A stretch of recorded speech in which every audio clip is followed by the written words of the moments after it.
Pengembangan Ekosistem Buatan di Bendungan Jelantah Jatiyoso, disusun oleh Anfa Muarif Wicaksana, Lina Fatul Khalifah, Widya Stuti, dan Dia Sulistianingsih.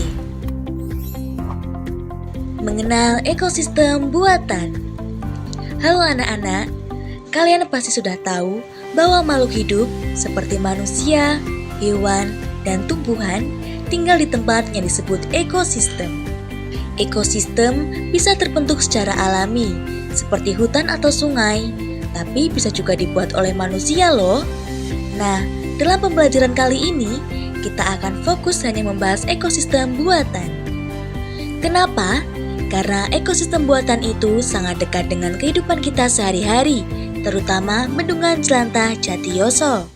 Bismillahirrahmanirrahim. Assalamualaikum warahmatullahi wabarakatuh. Nah, di sini kami akan mengenalkan dari tim Ekotan Jati. Di sini kami mengangkat sebuah perangkat pembelajaran yang bertemakan dengan ekosistem buatan. Ekosistem adalah suatu komponen yang terdiri dari biotik dan abiotik. Nah, ekosistem ada dua macam, yakni ada ekosistem buatan dan ekosistem alami. Ekosistem alami adalah ekosistem yang diciptakan secara langsung oleh Allah Subhanahu wa taala berupa lautan, gunung, dan sebagainya. Sedangkan ekosistem buatan yakni adalah yang sengaja dibuat manusia untuk memenuhi kebutuhannya, seperti sawah, taman, dan juga bendungan yang ada di belakang saya hari ini. Nah, kami dari tim Ekotan Jati ingin memperkenalkan apa itu yang disebut dengan sebuah ekosistem buatan, yakni ekosistem yang dibentuk oleh manusia yang untuk memenuhi kebutuhan hidupnya. Nah, di Jatiyoso ini dibangunlah sebuah bendungan yang diberi nama Bendungan Jelantah. Kenapa kok di Jatiyoso ini dibangun sebuah bendungan? Karena yang pertama, letaknya saja di Jatiyoso. Lihatlah di sekitarnya. Itu banyak tebingnya, sistem tanamnya, dan sebagainya. Makanya dibangun Bendungan Jelantah ini salah satu bahan utamanya adalah sebagai pengairan, di mana di Bendungan Jelantah ini dibangun ini gunanya untuk mengairi 1494 sawah yang ada di dua kecamatan, yakni Kecamatan Jatiyoso dan juga Jumapolo. Yang kedua, kenapa dibangun bendungan ini? Karena untuk menanggulangi terjadinya longsor. Karena di daerah ini rawan sekali dengan longsor, maka pemerintah berinisiatif dibangunlah bendungan ini.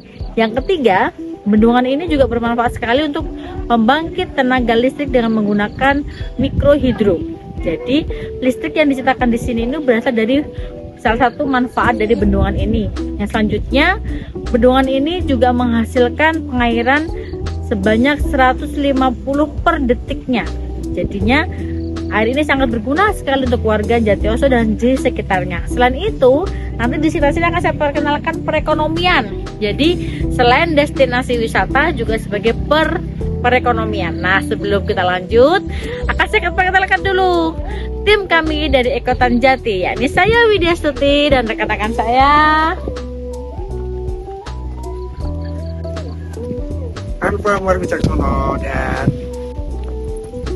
Dia Sulistianingsih. Dan satu lagi, dan satu lagi yang ada di luar Jawa. Siapa Pak Anfa?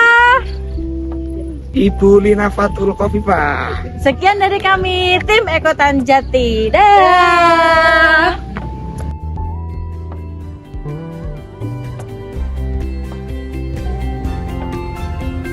Perbedaan ekosistem alami dan ekosistem buatan. Ekosistem alami terbentuk sendiri oleh alam. Lalu, campur tangan manusia tidak ada atau sangat sedikit. Dan tempat tinggal alami makhluk hidup loh. Lalu, ekosistem buatan dibuat dan diatur manusia, sengaja dibuat manusia, dan dibuat untuk keperluan manusia. Contoh ekosistem buatan: sawah, kolam, bendungan, kebun, dan taman.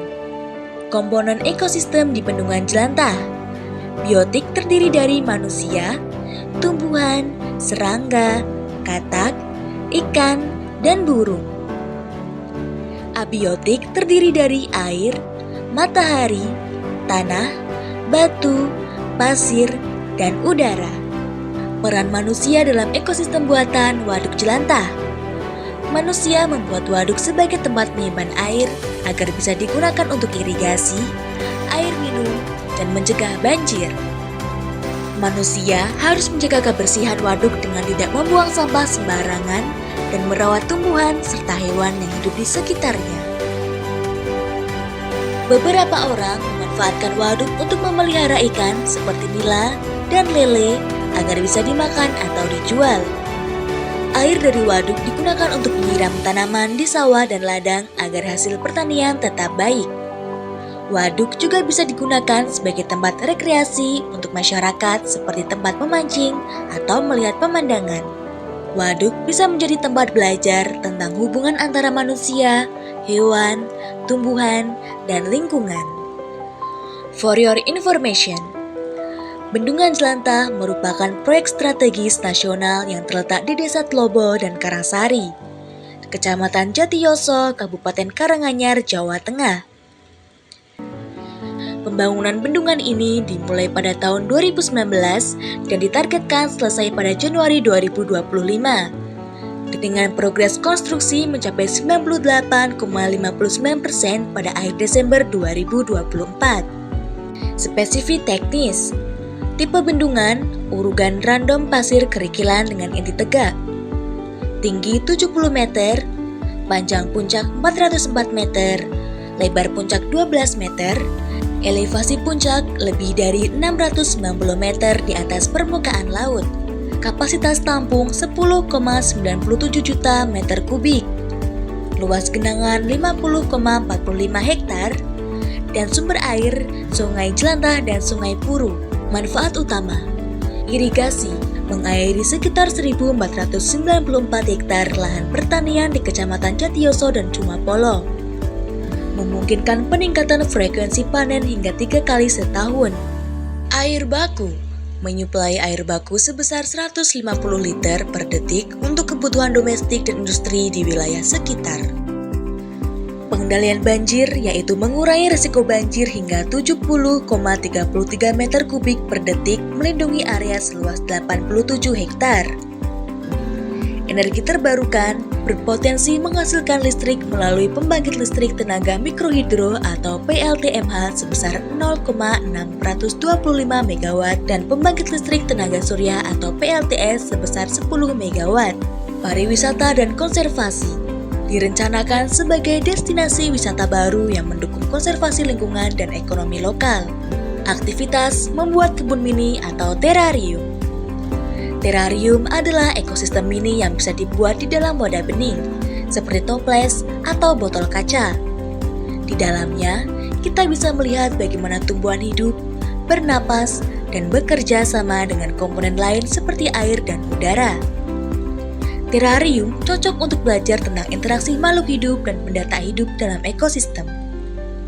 Alat dan bahan: wadah bening seperti toples kaca atau botol plastik bekas, kerikil kecil, arang aktif, opsional untuk menjaga bau, tanah, tanaman kecil, misalnya kaktus mini, sukulen, atau lumut, sendok kecil, hiasan kecil, batu warna-warni, atau mainan mini. Langkah-langkah: yang pertama, cuci bersih wadah, pastikan toples atau botol dalam keadaan bersih dan kering, masukkan kerikil kecil ke dasar wadah. Ini untuk mengalirkan air agar tidak membuat akar tanaman busuk. Tambahkan arang aktif jika ada, supaya terarium tidak bau dan tetap bersih. Masukkan tanah di atas kerikil, gunakan sendok kecil agar rapi, tanahnya cukup 3-5 cm. Tanam tanaman kecil, buat lubang kecil, lalu masukkan tanaman dengan hati-hati. Tekan tanahnya pelan-pelan. Hias terarium. Tambahkan batu warna-warni atau mainan kecil agar terlihat cantik. Siram sedikit air, jangan terlalu banyak, cukup membuat tanah lembab. Letakkan di tempat terang tapi tidak terkena sinar matahari langsung. Dan selesai.